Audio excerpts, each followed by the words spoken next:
Hello, good morning. Today I'm joined by my guest Michael Connolly from MRI Software. Michael, how are you doing? Yeah, very good. Thanks, David. Good to see you again. How are It's you? nice to see you as well. Today we're going to be looking at something which I don't think we talk about enough. And it's almost a subtle change, but at the same time it's a massive about turn because if you were to sort of look at the way we treated tenants traditionally, sort of say 10 years ago in the industry, they're very much a means to an end. They never actually paid the bills because the landlord was always the person we accounted to. And tenants, we got into a very transactional relationship with them. It's you must pay by this day. If we don't receive this, if you need to report a repair, you must do X, Y, Z. It wasn't necessarily the most friendly of relationships, and there was quite a bit of friction at every stage of that process. But you guys are turning that on its head. So let's start with the nub of that.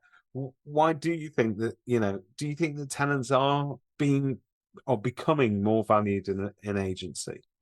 Yeah, definitely. And that was something I did want to stress before we go into this, is that I do think this is getting a lot better. Like you said, compared to 10 years ago, I actually used to work as a lettings negotiator for over 2 years, and that was 4 years ago now. And even from that point, I can see there's so much out there that agents are doing to improve the service that they offer tenants. But I think there's still so much potential. We have conversations every day. We work in the estate agency industry, and if you speak to friends or family members and ask them for their opinion on estate agents, what's the normal response that we receive? I remember when I worked as an estate agent, hearing the feedback of what people thought about their agencies that they came into contact with, who they dealt with. I worked in a estate agency when I was in my early 20s and had a lot of friends who were going through the experience of renting properties, and they didn't have the nicest thing to say about the estate agents they were dealing with. And it is because of, you still do have some agents who are with that attitude that the tenant, they are the transaction, they're not the customer, they're simply paying the rent and the landlord's paying our fee. So let's look after the landlord, let's make sure we're providing them the best possible service. And how much can we get out of this tenant that's paying their rent? How much can we squeeze them for? Can we get the rent as high as possible whilst we're spending more time providing value to the landlord, rather than actually, should we justify a higher rent by providing more value to this tenant who we've got renting the property?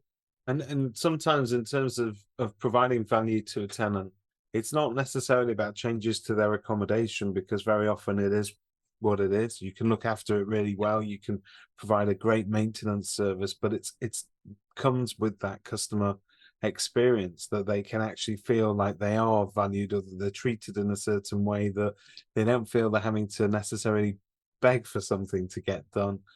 We now have a process that starts all the way at the beginning, and really that's what we're here to unpick today, because a tenant's journey starts right at the beginning.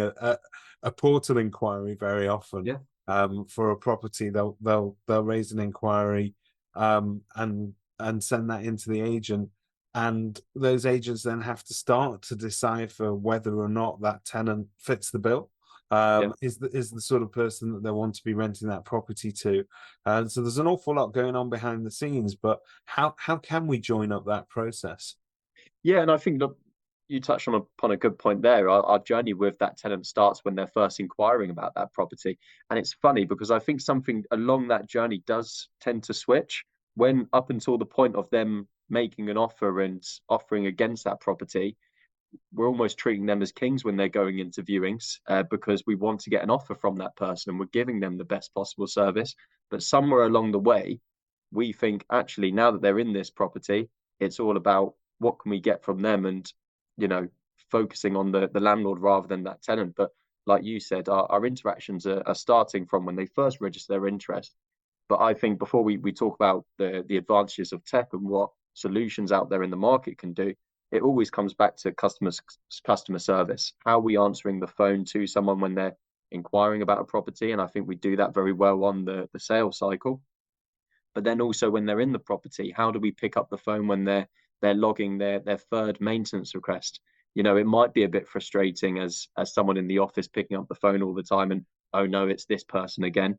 We've got to deal with them, or this is the fifth issue they've raised this week.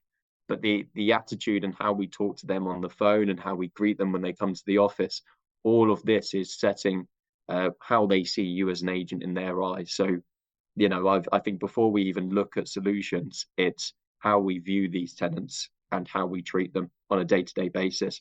But yeah, going back to your point on how we can or how we can deal with the journey from point of application, there are solutions online. There is the ability for a tenant to log their application, for them to log all the details regarding their offer.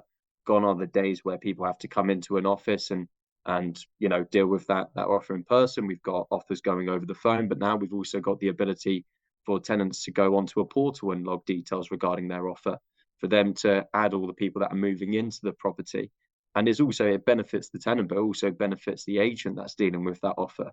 Because rather than you having, again, going back to my days as a lettings negotiator, I remember we had to write down all our offer forms, not even on a CRM system. We'd have to write it all down on pen and paper. Who's moving into this property? When are they moving in? Name all the tenants, name all the guarantors.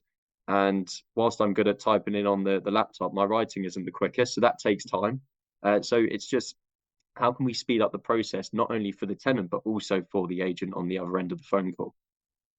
So in terms of how just the sheer number of places we had to go and find that information from. I mean, that was also crazy, wasn't it? You'd have one email to deal with one inquiry. It could have been made over several different portals. How are you at MRI handling that within your CRM? Yeah, so all of your inquiries now come into one place. I was speaking to an agent this morning, actually, and they were using a system where they've got to copy and paste that information over. Instead, it just comes into the system that you're using on a day-to-day basis. You're getting it from Rightmove, you're getting it from Zoopla, on the market, your website. You've got their details registered in there. And now we also have a tenancy application portal where we can link this directly to your website, where you've got the list of properties that are available to let. And that tenant that's interested in the properties that you have to offer can go through their application journey, and they can actually do that before they even speak to you. They can send you over their offer details directly online. And then when they want to log an offer against the property, this might be someone who's maybe even moving from abroad and doesn't actually physically view that property. They can apply for that property online and send over all their details at their own convenience. They can do that within their own time. They can apply for that property at 9 p.m. in the evening when your agency's closed, and then you see their offer as soon as you come in the next morning directly in your CRM system. I can see I've got an offer for a 2-bedroom flat from David, and he's moving in with his friend from around the corner, and they're both they might have a dog even. So you've got those details all available to you, and that's come into your system first thing in the morning. So that's effectively doing two things, isn't it? It's saving time for me as the agent, having to go through those inquiries and connect all the dots, and perhaps even go back to that tenant, start asking them questions, because it's all being done in one place. But it also has the other almost unintended consequence, but it's great, is the fact that the tenant feels that they're getting looked after properly, that they don't need to have that whole backwards and forwards of different details. And I suppose taking away the friction from the beginning of the relationship, which always starts at application, you're going to set yourself up for a better long-term relationship with the tenants, so that when they eventually move in, it's more on sort of arm's length terms. You're all on the same page. They appreciate that you're trying to provide a service, and they feel looked after. Yeah, and I always say, especially with that, this is right at the start, so it's setting the standard of your relationship with them. If I'm going through and speaking to an agent, and a lot of our day to day and in other industries, and when we inquire about certain services, most of that's done online now. So it's, I don't actually have to physically go into a shop. I can just purchase online. I can make my decisions online. I can apply for whether they're courses online, whether it's even just applying for a dinner reservation. The days of having to actually make a phone call now are gone also. And it's something that we did as a company. We conducted a survey at the end of last year with over 2,000 renters, and 66% of the people that we surveyed said they preferred digital interactions rather than having to call or speak to their landlord or their property manager. So you're getting a lot more of the market that want to go down that route. People want to do stuff on their phone. They want to do it sat on their sofa. They don't want to have to take time out of their working day to call you and provide you the information that you need regarding their offer. And it's like certain things where we're even dealing with just in our day-to-day lives, where you're dealing with support. If you're having a phone conversation, or if you can do something just by typing out the issue in 5 minutes, you'd rather do that in 5 minutes and just get an update. Very often it means that you can do two things sort of simultaneously. You can have that working away whilst you're at work, but also it's quicker, isn't it, really, than sort of having to wait for somebody to answer. You always seem to get much quicker service if you can handle it online. So I know that this, as you said, I think there is this movement for change within the industry, and a lot of agents have already kind of long ago woken up to that message that they need to make those changes to their processes and the sort of tech that they're using. So who do you see is doing this well at the moment within the industry? I'd say in property in general, the specific segment that have done so well in this area is the build to rent market. We work with clients like Moda, Dandy, Dandara, Greystar, and this goes back to our point at the start. They view the tenant as the customer.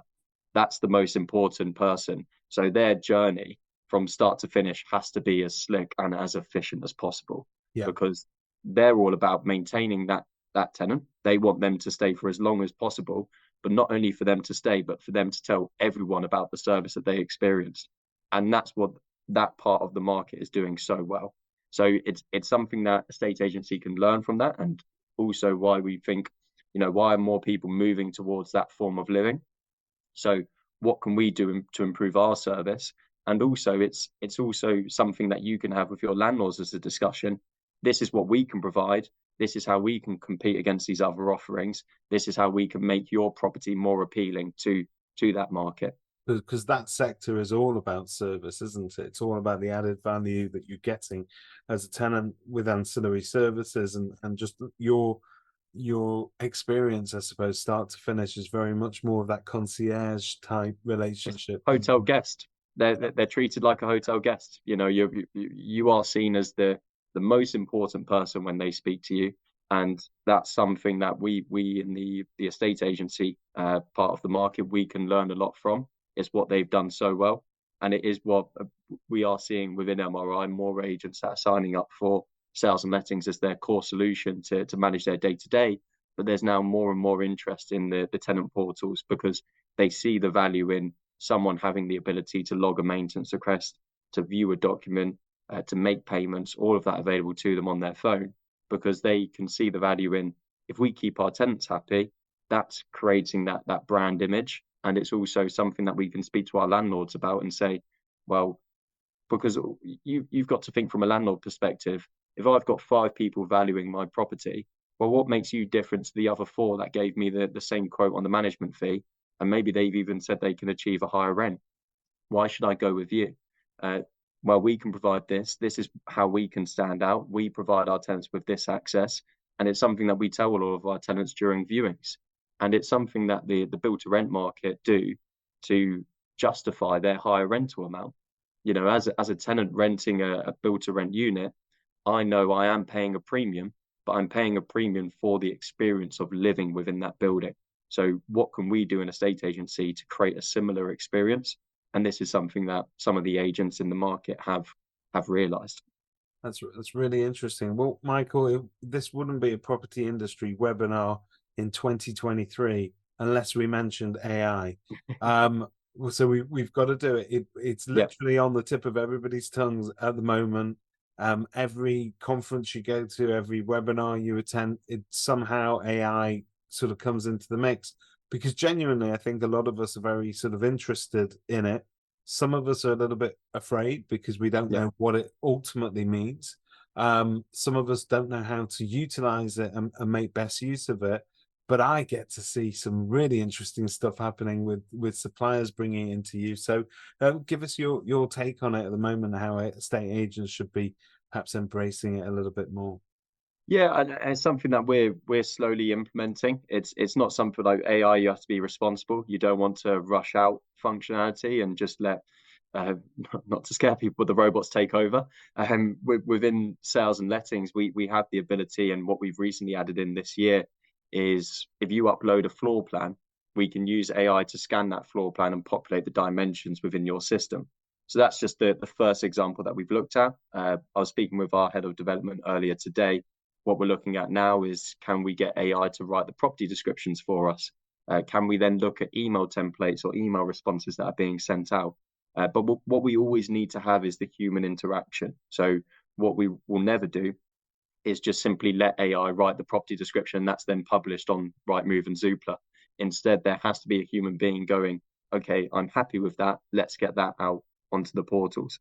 It's something that we have already. We have automatic emails, so emails that get sent out, but you can have a button appear in the system to say, actually, I don't want this email to go out. Can we hold off on that one? So we'd always have that human touch.